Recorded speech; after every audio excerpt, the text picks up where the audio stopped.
It's time for our front pages here on Breakfast Central. Let's take a look at what the papers are saying. And joining us this morning, we do have Public Affairs and Director Special Programs, Nigerian Institute of Journalism, the one who talks tough and, of course, does not hold back. Jide Johnson joins us again. You can say AKJJ. It's a pleasure to Good to have you. Good morning to our viewers all over the world. Thank you for having me. Great. All right, let's take a look at the papers we'll be looking at. Let's start off with the very first one this morning. The Vanguard is our very first paper, and on the front page of the Vanguard, as you can see there, end blame game, halt bad policies, Labour, Obi, Lukman tell Tinubu, stop blaming others for the problems the country is going through, the economic hardship and the likes. Labour alleges harassment, intimidation of members by government, says invasion of Labour House, deliberate attempt at provocation. Condemns plans to frame up innocent citizens on trumped-up charges. Also, protests call for leadership action against growing poverty. Obi says, hunger protests enough grounds to impeach Tinubu, according to Lukman. That's another angle to this headline. Show of shame, 9 billion naira wasted, 88 athletes, no medal, no single one. And then again, monkeypox, federal government directs travelers to Nigeria to fill health declaration form. That's an update. And then we have this final one I'm going to take, and it says, 10 die in Abia truck accident, 25 missing in Sokoto boat mishap. But let's start off with what we see here on the Vanguard. Osange. All right.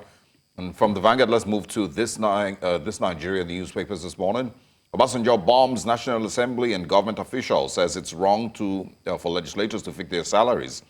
Most of those in office today should be in jail or executed. You're wrong, Senate spokesman says his government was more corrupt. Obunobla, Buhari's aide, also responds. Serap to Tinubu, probe $1.5 billion World Bank and $3 billion Chinese loans to 36 states, says the federal government.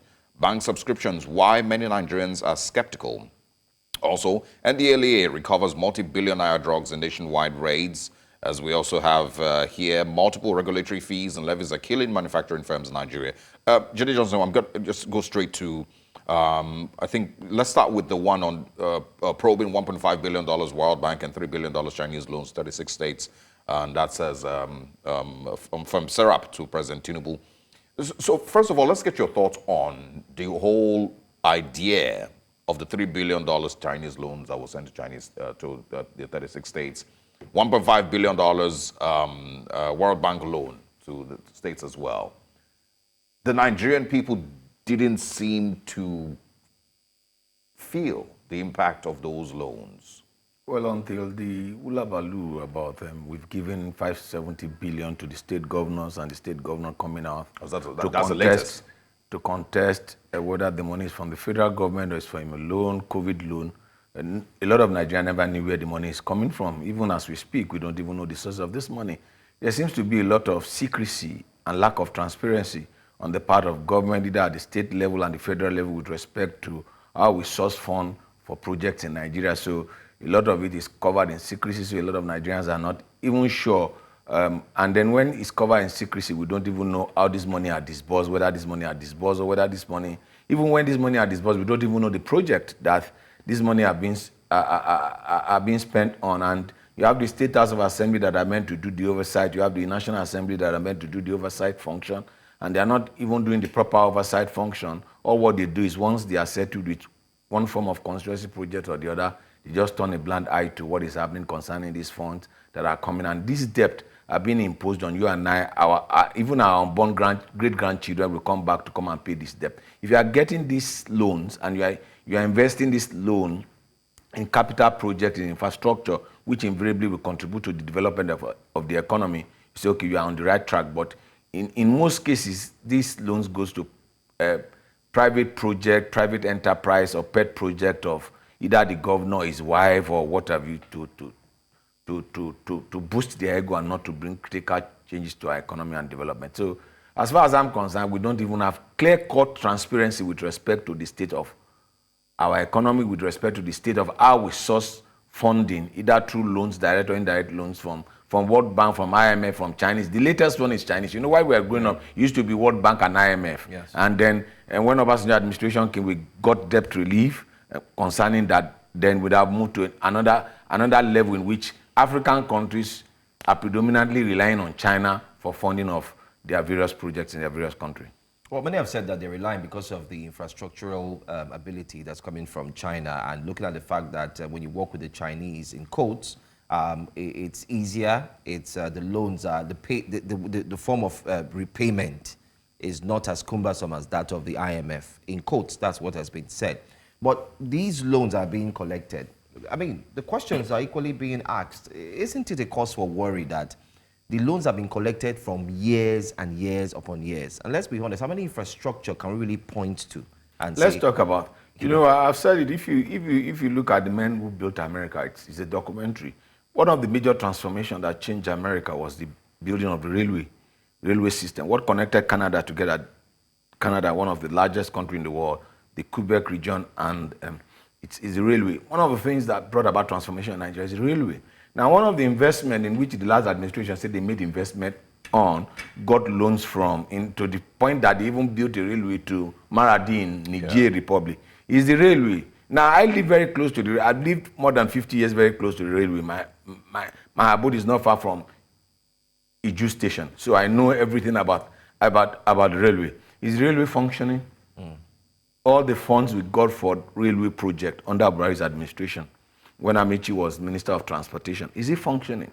So when you see that this money are being gotten, and they talk about the infrastructure. The question you ask, what are the iconic infrastructure they built over time? Has Lagos-Ibadan Expressway been completed?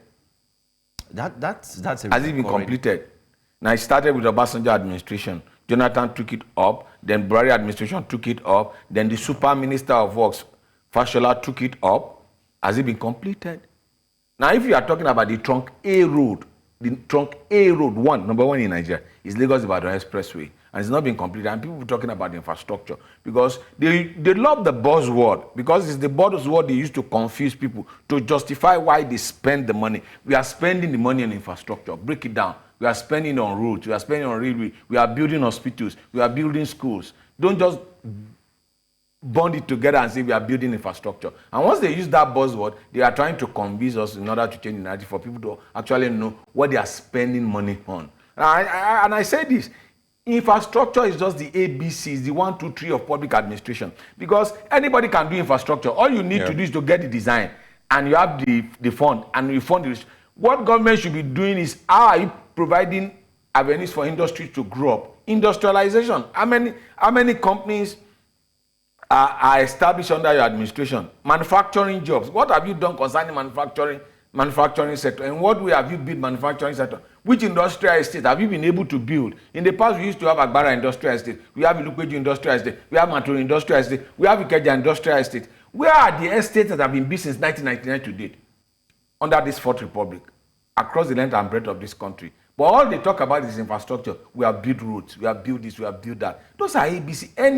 Any simple thing can get that done. All you just need is the design, and you fund it. And then we begin to clap our hand, we roll out drums, and then we commission the project, and then we put ribbon, we cut it, and then we start dancing, we bring musicians, and the money that is spent to commission the project is much more than the project. And the project will be turned to a campaign ground, which is used to project and promote the political party that is elected to run the state. All right. Just to remind our viewers, the phones are available. You can share your thoughts with us on any of the stories that we, of course, have put out from the newspapers this morning. Obasanjo bombs National Assembly and government officials, says it's wrong for legislators to fix their salaries, says ex-president. Also says ex-president, says most of them in office today should be jailed or executed. Some would say, they should start from him. Well, Obasanjo is part and parcel of Nigerian problem, part and parcel of Nigerian solution. But if you begin to cross the T's and dot the I's, and you begin to classify them, at least to a large extent, it still enjoys some measure of credibility than most people that have governed Nigeria. The running battle Obasanjo had with National Assembly with respect to, we never knew what their allowances were until the furniture allowance, you recall, that came to town concerning that. Like I said, he's a major contributor to some of the challenges we have. He's also a major actor in addressing some of the problems which which we have. As far as the issue of National Assembly is concerned, and what is said concerning a majority of the people that are in government today have been actors and players since 1999. You look at the Secretary to the federal government was governor of Benue State. You look at the chief of staff to the president. He was in the House of Reps from 2003 till 2024, and he became chief of staff. You look at the Senate president. He was commissioner for local government. Then he later became governor, senator, minister, now Senate president. So if you look at all these actors and players, majority of them have been in government for a quarter of a century. They've been feeding fat on this nation. So like he said, a lot of them shouldn't even be in government today, because the reality of it is that they don't even know what it takes to run this country. And the way they go about it is that they perpetuate poverty. They perpetuate poverty so that during the electoral cycle, they just drop crumbs for the people. They make people hungry, and then you give them rice, you give them beans, you make them to forget all the suffering of 4 years, and then they just go cast the ballot, and then after 4 years they come 4 years. Suffering and smiling, and the cycle continues. And so if Esau could sold his birthright as a result of piece of muscle, how much more men? What would he not do for a cup of rice? All right, let's speak with Dele. Good morning, Dele. Dele, good morning. Can you hear us? Good morning, sir. Morning. Welcome. Go ahead. Thank you very much. Oh, David, I beg your pardon. Go ahead. Making the young ones who have been working so hard to feel that living upright is not the right way to go. So, talking about constitutional reform, about all what the House of National Assembly, they are fixing salaries and everything. The first thing Nigerians will be talking about is getting our leaders to understand that leadership is not all about going to make money, going to amass wealth. You listen to, like, for instance, Joe Biden, I got to do a kind of research. All right, okay, I'm afraid you have 1 more minute to go, so we can wrap this up. Can you just make your points clear so we can go on? Okay. So my point is, our politicians, there should be a kind of review of that to know this is what these politicians want before they get into power. So that when they leave office, we will now be able to assess them to know, did they actually acquire all the loans that they borrowed to improve Nigerian the infrastructure? Did they actually acquire that into their pockets? All right. That's actually what the problem is. Thank you. Thank you for your call. All right, thanks a lot. All right, we've come to the end of the papers, but before we go, just one last, very briefly, we'd like you to just look at the issue of restructuring. What's your thought on that? Well, we need it. It's important. The foundation determines the structure you build on the foundation. And the foundation of our society, of the present Fourth Republic, was built by a constitution that was put in place by the 12 noblemen led by Justice Nikitobi. Even the president that was sworn in under that constitution was not even aware, did not even got a copy of the constitution that he was sworn in the day he was sworn in. So there's a need for us to have a review, because it was an adaptation of the 1995 Constituent Assembly, which was meant to perpetuate Abacha as the sole president. That's why you see that there's an overwhelming power in the presidency of Nigeria, more than any other president you can ever think of. So there's a need for us to have a review, considering the multifaceted nature of Nigeria, so that we have a constitution that is truly Nigerian, that represents the diversity of the ethnicity and tribes that we have in this country. Right. So restructuring is a must. All right.